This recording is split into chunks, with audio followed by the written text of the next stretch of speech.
మన స్టోరీ చిన్ని సాయం పెద్ద సంతోషం. ఒక గ్రామంలో చాలా చిన్న చెట్టు ఓ పాత మట్టి కుండలో ఉండేది. ఆ ఊరిలోని వాళ్ళందరూ దాని పక్కనుండే వెళ్లేవారు గాని ఎవ్వరూ పట్టించుకునేవారు కాదు. కాని అటుగా వెళ్తున్న ఓ పాప మాత్రం ఆ మొక్కను గమనించింది. ఆమె పేరు చిన్ని. చిన్ని ఆ మొక్కతో, నేను నీకు నీళ్లు పోస్తాను, నువ్వేమో బాగా పెరగాలి.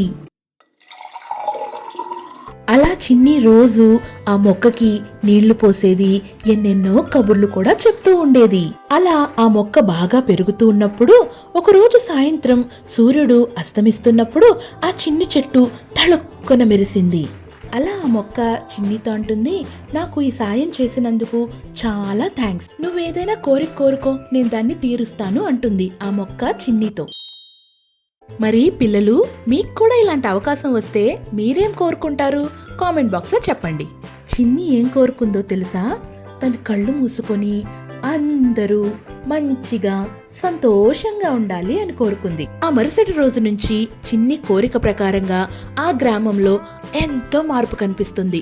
అందరూ చాలా స్నేహంగా హ్యాపీగా ఉంటారు. చూసారా పిల్లలు, చిన్ని అందరి పిల్లల్లాగా బొమ్మలు కావాలనో మిఠాయిలు కావాలనో కోరుకోలేదు. ఆమె అందరి హ్యాపీనెస్ ని కోరుకుంది.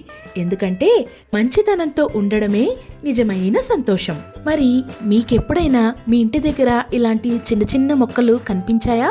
కనిపిస్తే మీరేం చేసేవారు? అసలు మీరెవరికైనా ఎప్పుడైనా హెల్ప్ చేశారా? చేస్తే కామెంట్ చేయండి. రేపు మరొక మంచి స్టోరీతో మళ్ళీ కలుద్దాం. అందరికీ గుడ్ నైట్, బాయ్.